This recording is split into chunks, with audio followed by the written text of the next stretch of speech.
Welcome back, crypto media friends. The overtime session. Here at the studio. It's the big day. It was the big day. How did your other side day go?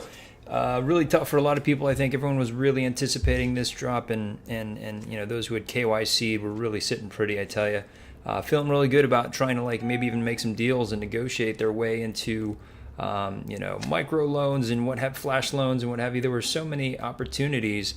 And it was interesting to see how it all played down today, because I don't think anybody was remembering gas fees, the gas wars of a long time ago. And a lot of people, this was like their first mint, and it was astonishing. There were some big bag holders who were like, I've never minted anything. This is crazy, and they were so frustrated by this process.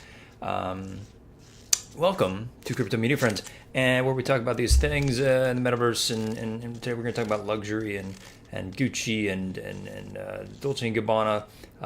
Touching a bit on the other side today, just because it was such a huge event, and this is what we do. We do the show live and talk about what's going on currently, in the marketplace, in creativity, and in sort of the ways of and the machinations of Web3 and how to utilize them. These things as storytellers and as artists in the space. And so, other side, Bored Ape Yacht Club. I mean, if you're new to this, go check out previous videos, or I think this show is for people who are into the thing, and I think that's super rad. So thank you guys for joining.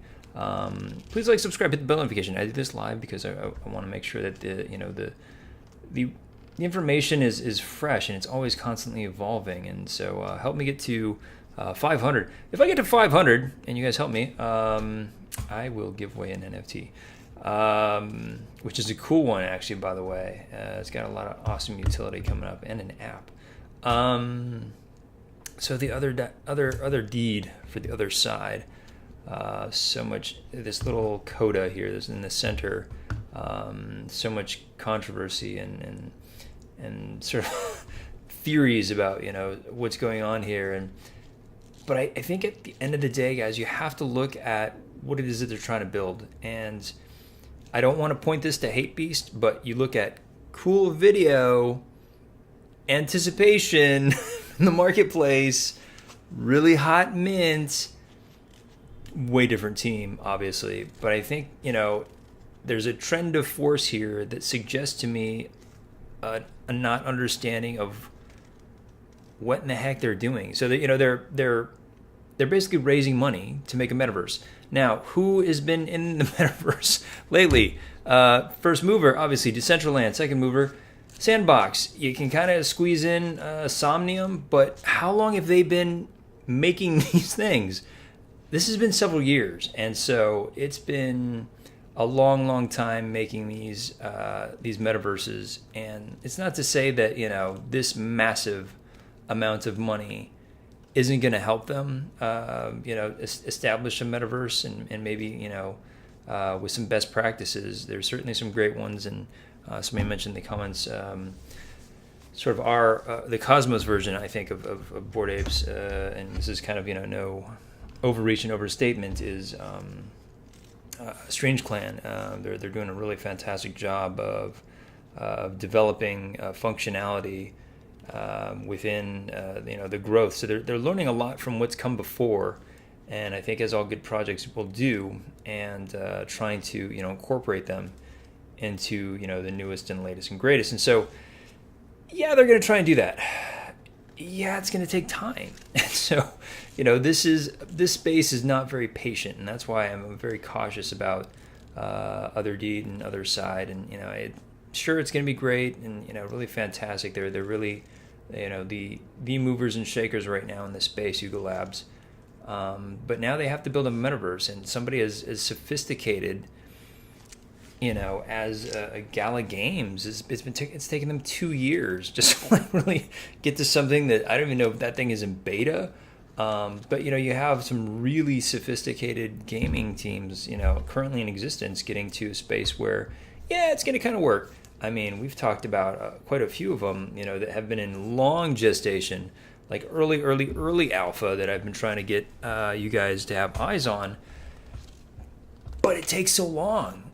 It really, really does. And so will this space do they have enough play in between now? And because people are like already asking other NFTs, hey, does your model work in other side? How the hell are they going to know? Like, nobody's even like been in this. It's not even built. Unless they've been working for the past, 9 months nonstop with some of the Bored Ape money on developing a massive project. That's going to be really hard to get to. And really, I think, in terms of its ability to be stable, I think they have some nice functionality and a lot of buzz, certainly, with, what are codas, what do they do? But once the functionality comes out and, you sort of look at, the NFT world's version of itself and it's sort of its isolated project, it's going to be really challenging, I think, to look at this floor price and say, with 76,000 lands, that's going to go up or down or what have you. It's a long road, and so it's going to go up, it's going to go down, it's going to go sideways. And so, but when you look at what it's done today, straight up, we can talk about people had to add in, their gas price onto their mint price. And so, it's been hovering around, it started out around 70th. And it's been climbing, very steadily, 7.4, probably maybe 2-3 hours ago. Now it's at 7.8, building up momentum. And I tell you why. I mean, you have a lot of outstanding. There's a lot of supply here, except that supply really isn't on the market right now. A lot of actually, this supply has grown a lot. Again, sometimes the data on new mints expressed by OpenSea is not always accurate. So this number might even not be accurate. 17,000 or 1,700 items outstanding, and certainly look at that. I think are we looking at look at that? It jumped from when I started the show. But this is the thing. It's again, a lot is not making full sense here. That was a massive jump, guys. That was a huge jump. Let's try and check what the activity was, because I'm looking at a huge supply. And this is just minutes ago. Well, this thing is just legitimately flying. I mean, there's like, a couple of sweeps here by whoever this mock person is. But yeah, just as I started this show, that's a massive jump. Seems to be quite a few active traders in there, but we're gonna check out who Mach, whoever is Machy Big Brother. He's an ape, and he's got a good one, so he's in there sweeping, and or are those drops? So there's windows for the drops. For holders, are like, hey, don't worry about it. You're going to get yours. If you're holding an ape, don't sweat it. You got like a 21 day window or something like that. So don't kill yourselves on gas fees like the rest of the public did for the mint. And that's an interesting other deed for other side, but he's got a coda on it. That's interesting. Somebody really thinks that's valuable, because this is selling at a premium and is priced at a premium. I don't know if they're able to assess if they have a coda yet or not, but it certainly is different, right? That demarcation, and it looks like there's a couple of them out there. So maybe you already know if you have a coda, and I hope you know if you're buying it, because I hope it's not a glitch in some sort of convention in iconography.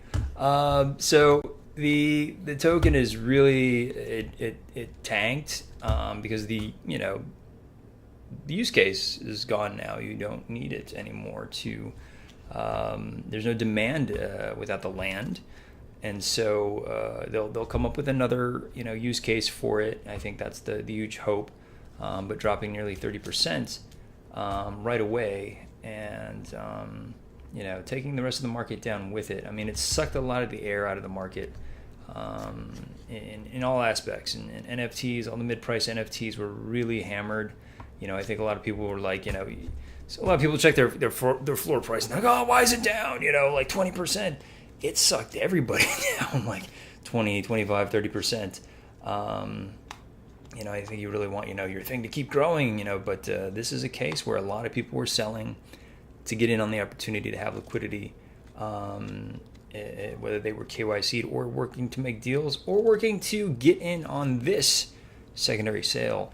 And so a lot of people were selling things, a lot of things that they held for a long time, a lot of things that, they just didn't think had enough potential or as much potential as a land in Yuga Labs land other side. So it's coming, it's gone, and I think there's a lot, and you can check it out on Twitter, for just how friggin' pissed off people are about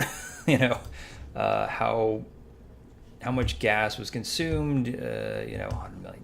It's just crazy how much gas was burned to make this sale happen. And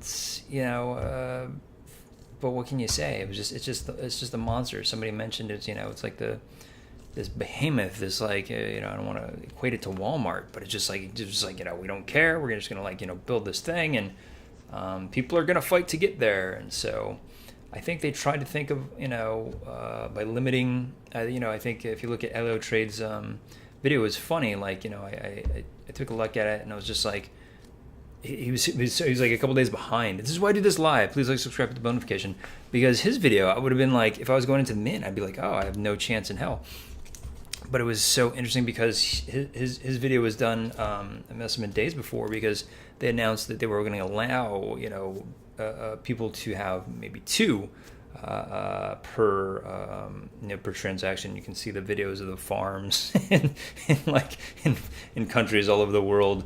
Having individual processors running ways of getting other side land. It's been an interesting day and an interesting reminder of just how many forces we have here at work. We have, just huge whales, splashing against, other retail investors like ourselves who are, maybe interested in how to acquire other side land for purposes of, whatever we want in commerce and art. And so,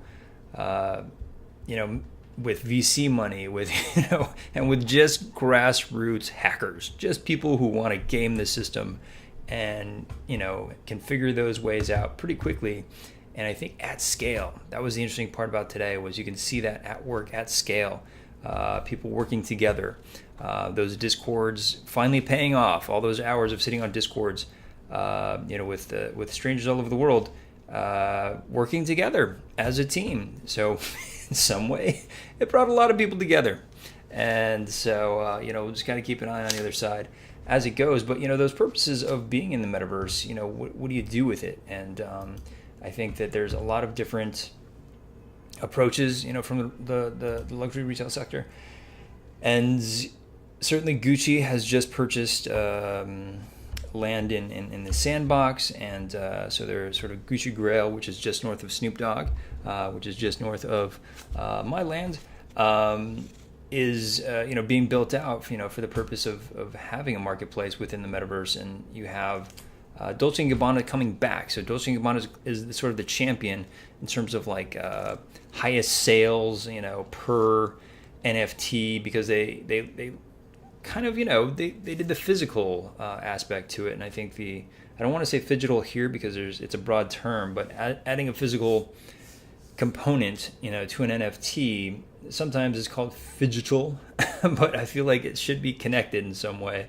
And I think in this sector, they're just trying to bring along the close, if you will, in the collections and create a capsule collection, a very small, specific collection for the NFT holders, and at a price point that is, clearly, look at that design. It's meant to be pretty flashy and pretty ballery. Now you have them going to it's interesting, the subscription-ish kind of based NFT. So it's not very specific, but it's like hey, you're a fan of the Dolce and Gabbana family. So buy this glass box. It's classy at 1.2 ETH, and from it, what you're going to get is access to exclusive digital drops and wearables, Metaverse Fashion Week, and I think this is what's great about this, is why I'm talking about it as well. I think they've timed it well. They know sort of NFT NYC is coming, and that's going to be followed by Art Basel in Miami, and so it's just kind of like this. the sort of, I guess it'd probably be like the tail end of the season, if you will, of NFT conventions, and so. And then here's the physical aspect to it: access to exclusive physical merchandise based on the revealed tier. So don't think that they've been revealed yet. If we go to OpenSea, oh geez, I guess we'll try and check back in on that OpenSea link, and I'll put it in the description below. But you have 3 tiers: black, gold, platinum. And platinum being the ballerest of them all, and you'll get t-shirt, hoodie, 1 sneaker design of choice, in addition to all this other free stuff. Again, point being, this is just a way to sort of build out their brand within the metaverse, and you're seeing 2 different approaches here. Doing this show right after the 10K TF show, which started me back when Gucci got involved, and so. That was a very storytelling, getting into the market by way of, partnering with, other groups, and certainly partnering with other NFT entities like Bored Apes and Onis, and having that germinate into awareness and a project, Gucci Grail. And, you compare that with, what's been happening, I think, with Dolce & Gabbana, and what's, I think other luxury retailers are just trying to get into this space and sort of wedge physical within this, and have like aspirational, baller clothing on top of the NFT sale. And so it's going to be interesting to see how these pan out, because for me, the brute force, blunt force, UNXD style of drop, I think lacks in what makes luxury. And I think that Gucci has done well to be themselves within the space. Not to say that Dolce & Gabbana hasn't, but I just don't think they've expressed themselves within the metaverse in a way that's them yet. And other than dropping just amazing detailed couture, selling for millions, beautiful, right? Great. But is an expressive of the brand and the brand story. And I think that that's what's missing currently within a lot of luxury retailers. And I think a lot of retailers can be rushing into this, trying to find their way, and partnering with a lot of companies that say that they're going to be, the bridge for them into, launching. But, it's just kind of more the same. It's just like, this is might as well be Gary V's drop, because, you have these tiers of like gold and platinum and black, and you got to get the platinum because that's way better than gold. And you got stuck with the the one that's not either of those. And so it has these tiers of elitism, but it doesn't really say anything about the brand anymore. It doesn't really speak to the heritage and why, and the craftsmanship and these sort of things. And so obviously beautiful videos, and we talked about sort of that concept that's been in our space lately. Beautiful videos. The production value of the videos are definitely going up, right? And so a lot of my production brothers and sisters are getting involved in this space, and it's great to see. But the delivery to me still seems a bit off, and I think that can be solved to a great extent with story. And so I'm excited to see how they play out, and with these brands as well as with the other side, because you're seeing great anticipation about being in this space, but the delivery of which for me is a bit lacking as a storyteller. But until the next one, I bid you adieu. I never say adieu on this show, but I'm going to say it tonight. Please like, subscribe, hit the bell notification. I do this live because I want to bring you this information as it's going on, as these things are turning. as these deals are going down, and we're looking at 8 now. Like, it just dropped down to 8, which is crazy to me. Again, the items of a 78,000. Okay, so it's updated to 78,000 items. I guess somebody's collecting. That's what this has to be. They're collecting their drops or something, because that is not an accurate floor price. It's more 8.5. So as we've been talking here, it's risen 1 ETH. Do your own research. Zero financial advice here. I never give any advice other than get involved and make your own assumptions and make your own imprints in this space. Don't sit by and just collect and try and ride this wave that other people are utilizing for their own creative means. Try and find ways to get involved and create yourself.